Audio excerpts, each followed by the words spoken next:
Friends, welcome to flavours and delicacies. இப்போ நாம் செய்ய போகிறது ஒரு ஸ்நாக் ஐட்டம்ங்க.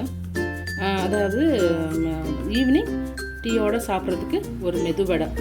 அதுக்கு பார்த்திங்கன்னா இப்போ இந்த அளவுக்கு கிளாஸ் நான் இதாங்க எடுத்துருக்கேன். இவ்வளவு ஒரு டம்ளர் உளுந்துங்க. இதை முன்னாடியே நான் ஊற வச்சாச்சு. ஊற வச்சு ஒரு 1 hour ஊற வச்சு மறுபடியும் ஒரு 1/2 hour கிட்ட நான் இப்போ ஃப்ரீசரில் வச்சுருந்தேன். ஃப்ரீசரில் வச்சு நம்ம செய்யும்போது உளுந்து நல்லா போது நிறைய மாவும் ஆகும், எண்ணெயும் குடிக்காது. ஸோ இது நான் இப்போ இது ஃப்ரீசரில் வச்சு இப்போ எடுத்துருக்கேன். இந்த சில்லுன்னு இருக்குது. இது நம்ம இந்த தண்ணியை வடித்து வச்சுட்டு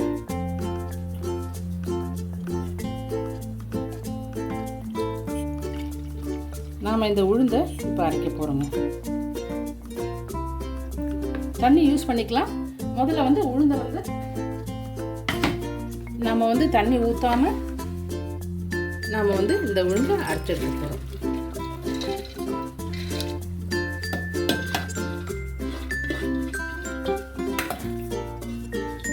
முதல்ல தண்ணி ஊற்றாம ஒரு மாதிரி ட்ரையாக அரைச்சிக்கலாங்க.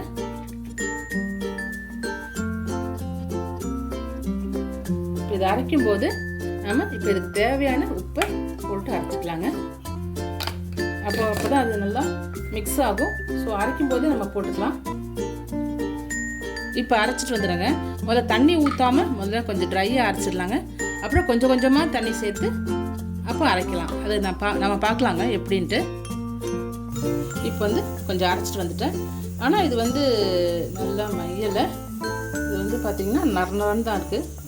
அதனால் இப்போ கொஞ்சம் தண்ணி ஊற்றி அரைச்சிக்கலாங்க. அதே தண்ணியை ஊற்றிக்கலாம்.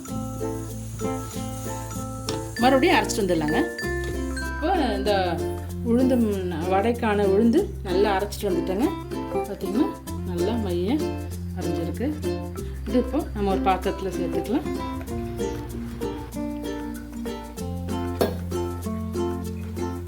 இப்போ இதில் தேவையான இந்த பொருளெல்லாம் போட்டுக்கலாங்க. இது பெரிய வெங்காயத்தில் சின்ன சைஸ், அதிகமாக வெங்காயம் வேண்டாங்க.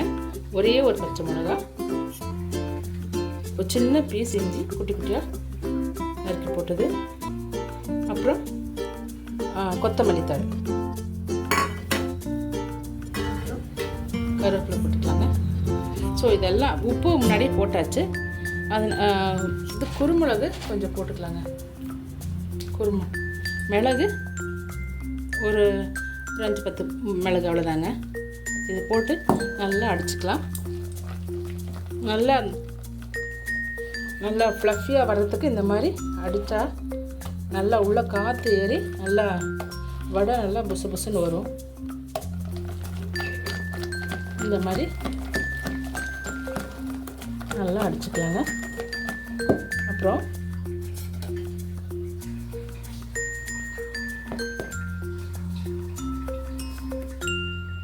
மாவு, அரிசி மாவுங்க, நல்லா பொடிச்சு நல்லா வறுத்த அரிசி மாவு ஒரு 2 டேபிள் ஸ்பூனுங்க. இதை போட்டுக்கலாம். இது ஏன் போடுறோம்னா வடை எண்ணெய் குடிக்காமல் இருக்கிறதுக்காக. அதே மாதிரி நல்லா கிறிஸ்பியாகவும் வரும். இது போட்டுட்டு நல்லா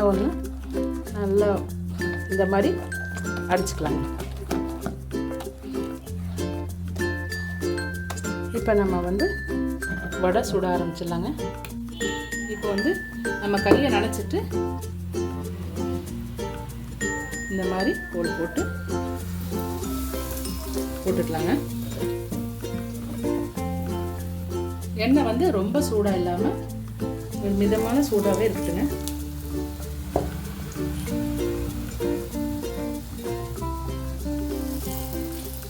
அவ்வளோதாங்க. ஒரு 4 வடை போட்டுக்கலாம்.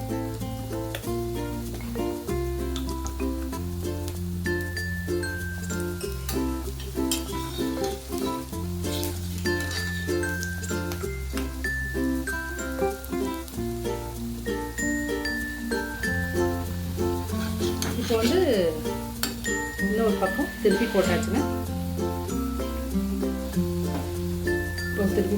இப்போ நல்லா உலகு கோல்டன் எல்லோவாக வந்துருச்சு. இந்த மாதிரி வடை நம்ம ஈவினிங் ஸ்நாக்ஸ் கூடயும் பரிமாறலாங்க. இது ஆயிடுச்சுங்க. இல்லை காலையில் பிரேக்ஃபாஸ்ட் பொங்கல் அந்த மாதிரி ஏதாவது இருந்தால் கூட காலையில் கூட நாம் அது கூட சர்வ் பண்ணிக்கலாம். நாம் இந்த மாதிரி அரிசி மாவெல்லாம் போட்டு செய்யும்போது இது வந்து எண்ணெய் குடிக்காமல் கொஞ்சம் ஹெல்த்தியாக இருக்கும்.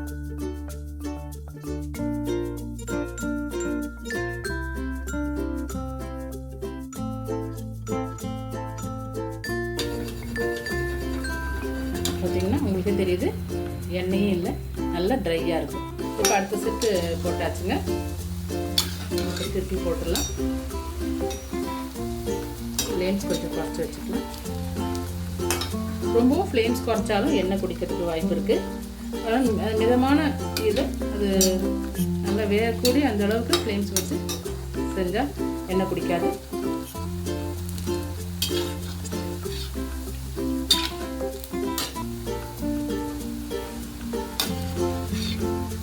வடை கூட சட்னி சாம்பார் நல்லா இருந்தால் நல்லா காம்போங்க. கூடவே ஒரு டீ இருந்தால் போதும். இப்போ இது ஆயாச்சுங்க.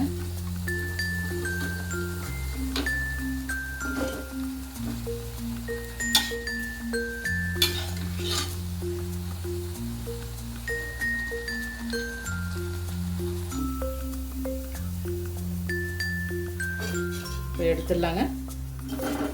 அவ்வளோதாங்க, வடை ரெடி ஆயிடுச்சு. அதுக்கு ஒரு காம்போவாக சட்னியும் சாம்பாரும் வச்சாச்சு. நாம் இப்போ இந்த 2 காம்போவோட இந்த வடை சாப்பிட்டா அருமையாக இருக்குங்க. கூடவே ஒரு டீ இருந்தால் ரொம்ப நல்லாயிருக்கும். அது வந்து இப்போ வந்து ஈவினிங் ஸ்நாக்காக சாப்பிட்லாம், இல்லை பிரேக்ஃபாஸ்ட்டோட பொங்கல் அந்த மாதிரி இருந்தால் கூட, இட்லி பொங்கல் இருந்தால் கூட நம்ம சேர்த்து சாப்பிட்டுக்கலாம். ஸோ இந்த ரெசிபி நீங்களும் பண்ணி பாருங்கள். உங்களுக்கு இந்த ரெசிபி பிடிச்சா லைக் அண்ட் ஷேர் கொடுங்க. கண்டிப்பாக சப்ஸ்கிரைபும் கொடுங்க. இன்னொரு நல்ல வீடியோவில் நம்ம சந்திக்கலாம். தேங்க்யூ. Bye.